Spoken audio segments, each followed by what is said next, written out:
Hi friends, இன்றைக்கி வந்து காலையிலேயே ஃப்ரிட்ஜெல்லாம் தொடச்சிட்டு இருந்தேங்க.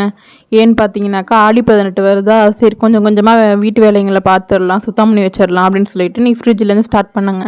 ஃப்ரிட்ஜை சுத்தம் பண்ணி வச்சுட்டு வீடெல்லாம் கூட்டிட்டு பாத்திரம் வளர்க்குறதுக்குள்ளே மதியம் லன்ச் டைம் வந்துடுச்சு. சரி லன்ச்சு முடிச்சுட்டு சமைச்சு வச்சுட்டு அதுக்கப்புறம் போய் கொல்லை பக்கம் சாணி குப்பாளுற வேலையை பார்த்துக்கலாம் அப்படின்னு சொல்லிட்டு சமைக்க ஆரம்பிச்சிட்டேங்க. சமைக்க ஆரம்பிச்சிட்டு இன்றைக்கி உருண்டை குழம்பு வைக்கலான்னு தான் பிளானு. உருண்டை குழம்புக்கு வந்து பருப்பை ஊற வச்சுட்டு அந்த பருப்பு ஊறுற அந்த கேப்பில் வந்து வெங்காயம் தக்காளி குழம்புக்கு தேவையானது எல்லாமே ரெடி பண்ணிவிட்டு அரிசியும் போட்டுட்டாங்க உலக்கி போட்டுட்டு அப்புறம் வந்து பார்த்தேன் பருப்பும் நல்லா ஊறி இருந்துச்சு. சரின்ட்டு இப்போ உருண்டைக்கு ரெடி பண்ணிடலாம் அப்படின்னு சொல்லிட்டு எல்லாமே ரெடி பண்ணிகிட்டு இருந்தேங்க. பருப்பு அரைச்சி உருண்டைக்கு ரெடி பண்ணிகிட்டு இருந்தேன். ஒரு 10 உருண்டையோ எத்தனை உருண்டையோ வந்து இருந்துச்சுங்க. அப்புறம் ஆளுக்கு 2 உருண்டை வச்சு சாப்பிட்டுட்டு அப்புறம் சைடிஷ்க்கு வந்து கூட்டு பண்ணுறதுக்கு காய் எதுவும் இல்லை, சரி முட்டையை வச்சுக்கலான்னு சொல்லிட்டு முட்டையை வச்சுட்டேங்க. அங்கே குழம்ப தாளிச்சு விட்டுட்டு இங்கே வந்து சாப்பாடும் வெந்துருச்சு. அதையும் வடித்து விட்டுட்டு போய் பார்த்தா கொஞ்சம் உருண்டை வேகாமல் இருந்துச்சு. சரி அதை சிம்மில் போட்டுட்டு கொட்டாயில் கூட்டலான்ட்டு வந்துட்டேங்க. கொட்டாயை கூட்டி அள்ளிட்டு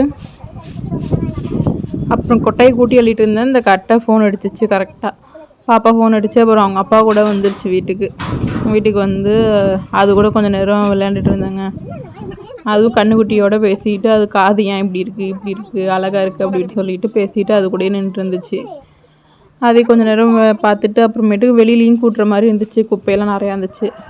அதையும் போய் அப்புறம் கூட்டி அள்ளிட்டு இதுக்கப்புறம் தாங்க போய் சாப்பிடணும். சாப்பிட்டுட்டு கொஞ்சம் நேரம் உட்காந்தாங்க. யாருமே இன்னும் கொல்லையிலேருந்து வரல சாப்பாட்டுக்கு. சரி தென்னை மரத்துக்கு தண்ணி போட்டு விட சொன்னாங்க. போயிட்டு தண்ணி போட்டுவிட்டு தென்னை மரத்துலேயே நிற்கலை.